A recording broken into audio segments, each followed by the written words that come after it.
প্রধান উপদেষ্টার আমন্ত্রণে আমরা বাংলাদেশ জাতীয়তাবাদী দলের পক্ষ থেকে এখানে আমি সহ জাতীয় স্থায়ী কমিটি আমরা 5 জন মোট 6 জন সদস্য উপস্থিত ছিলাম এখানে।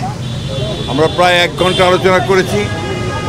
আলোচনাতে অত্যন্ত ভালো পরিবেশে আলোচনা হয়েছে।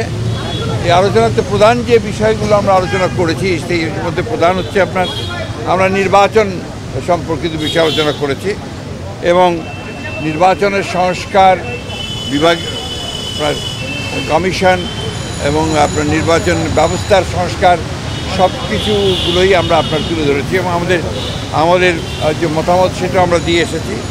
আমরা বলেছি যে নির্বাচন কমিশনার নিয়োগ আইন স্থগিত করে প্রধান রাজনৈতিক দলসমূহ ঐক্যমতের ভিত্তিতে অনতিবিলম্বে নির্বাচন কমিশন গঠন করতে হবে এবং আমরা একটা রোড ম্যাপ দিতে বলেছি। নির্বাচন কমিশন কবে নির্বাচন হবে সে আমরা একটা রোড ম্যাপ দিতে বলেছি। আমরা এনআইডি কার্ড যেটা আপনার স্বরাষ্ট্র মন্ত্রণালয়ে স্থানান্তর করার কথা আইন করা হয়েছিল সেটাকে অর্ডিন্যান্স জারির মাধ্যমে বাতিল করতে বলেছি। আমরা বিতর্কিত কোনো ব্যক্তি যেন কখনো এই নির্বাচন সংস্কার কমিটিতে না যায় সেই কথা আমরা বলেছি। আমরা বলেছি যে ফ্যাসিস্ট সরকারের সময় প্রতারণা সাজানো ভুয়া ভোটের মাধ্যমে গঠিত সকল ইউনিয়ন পরিষদ বাতিল করতে বলেছি এবং 14, 18, 24 সালে যে সকল নির্বাচন কমিশন ছিল তার প্রধান নির্বাচন কমিশনার এবং কমিশনার সহ তাদেরকে ভুয়া নির্বাচন ব্যর্থ নির্বাচন আপনার একটা পক্ষপাত দুষ্ট নির্বাচন করার অভিযোগে তাদেরকে আইনের আওতায় আনার কথা বলেছি। আমরা বিচারপতি খায়রুল হক যিনি আমরা মনে করি যে নির্বাচন ব্যবস্থাকে ধ্বংস করার জন্য মূল হোতা, যিনি তত্ত্বাবধায়ক সরকার আইন বাতিল করার মূল নায়ক ছিলেন, তার বিরুদ্ধে আমরা আইনগত ব্যবস্থা নেওয়ার কথা বলেছি রাষ্ট্রদ্রোহিতার অপরাধে। আমরা লক্ষ্য করেছি যে প্রশাসন থেকে অত্যন্ত দুর্ভাগ্যজনকভাবে এই প্রায় 2 মাস হতে চলেছে, আগামী 8 তারিখে 2 মাস হবে, এখন পর্যন্ত গত সরকারের আমলে অর্থাৎ ফ্যাসিস্ট সরকারের আমলে যারা তাদের দোসর হয়ে কাজ করেছে তাদেরকে সহায়তা করেছে এই লুটপাট, অনাচার, অত্যাচার, মানুষের উপরে নির্যাতন, গুম খুনের ব্যাপারে, গণহত্যার ব্যাপারে তাদের অনেকেই বেশিরভাগই এখনও পর্যন্ত বহাল তবিয়তে তার স্ব জায়গায় বহাল আছে। এদেরকে অবিলম্বে তাদেরকে সরিয়ে নিরপেক্ষ ব্যক্তিদেরকে এখানে আনার কথা আমরা বলেছি। আমরা বলেছি যে আপনার জেলা প্রশাসকের ব্যাপারে আপনারা লিখেছেন পত্রপত্রিকাগুলোতে লেখালেখি হয়েছে, সেই 59 জন জেলা প্রশাসকের মধ্যে কী করে সেটা নিয়োগ করা হলো সেটা সম্পর্কে আমরা জানতে চেয়েছি। একই সঙ্গে যাদের বিরুদ্ধে অভিযোগ উঠেছে তাদেরকে নিয়োগ বাতিল করে দেওয়ার জন্য আমরা বলেছি। আমরা নতুন ফিট লিস্ট করার কথা বলেছি যোগ্য ব্যক্তিদের দিয়ে।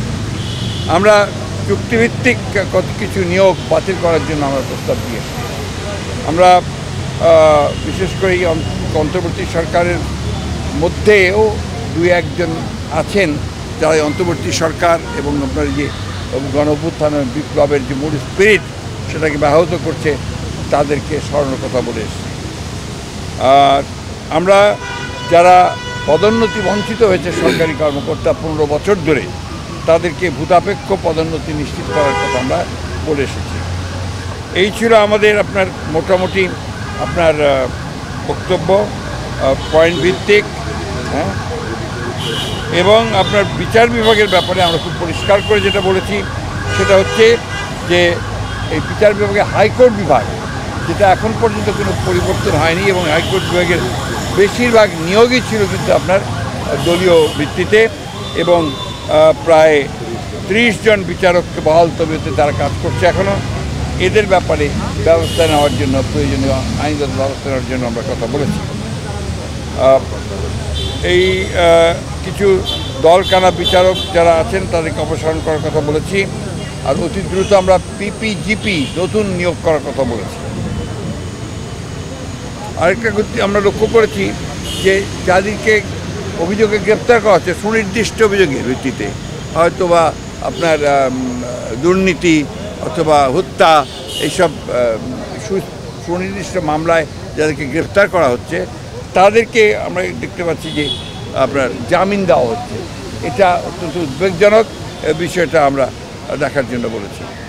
আমরা 2007 সাল থেকে 24 সাল পর্যন্ত 5ই আগস্ট পর্যন্ত আওয়ামী লীগের আমলে দায়েরকৃত সকল মিথ্যা মামলা, গায়েবী, ভুয়া, সাজানো, রাজনৈতিক উদ্দেশ্যে প্রণোদিত মামলাগুলোকে প্রত্যাহারের জন্য আমরা নীতিগত সিদ্ধান্ত ঘোষণা ও প্রত্যাহারের প্রয়োজনীয় ব্যবস্থা গ্রহণ করার কথা বলছি।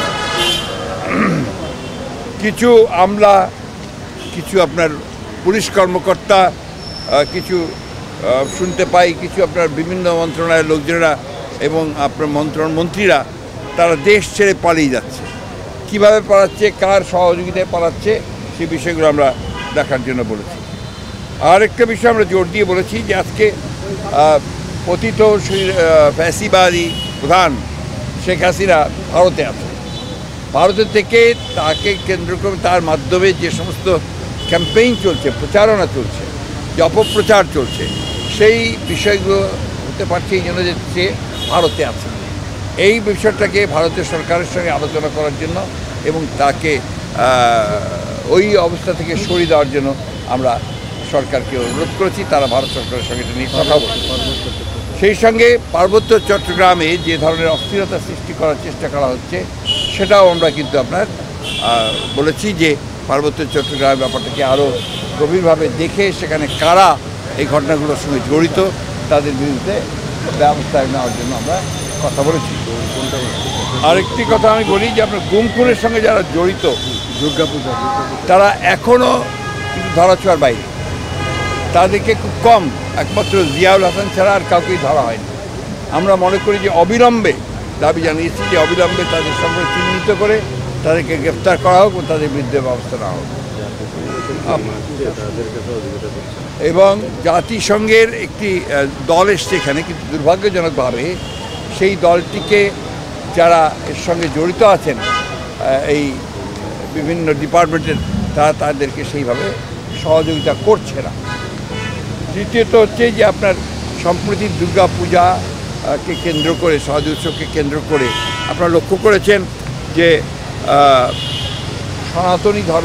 সনাতনের কিছু মানুষ, সবাই না, কিছু মানুষ তারা কিন্তু অত্যন্ত পরিকল্পিতভাবে জনগণেরকে উস্কে দিচ্ছে বাংলাদেশের বিরুদ্ধে এবং তারা অপপ্রচার চালাচ্ছে। একটা যে হিন্দু কমিউনিটির উপরে এখানে অত্যাচার হচ্ছে, নির্যাতন হচ্ছে, এই ধরনের কথাবার্তা তারা বলতে যাচ্ছে, যেটা সর্বৈম এটা মিথ্যা। আমরা সবাই জানে, এটা আপনারা দেখছেন করছে।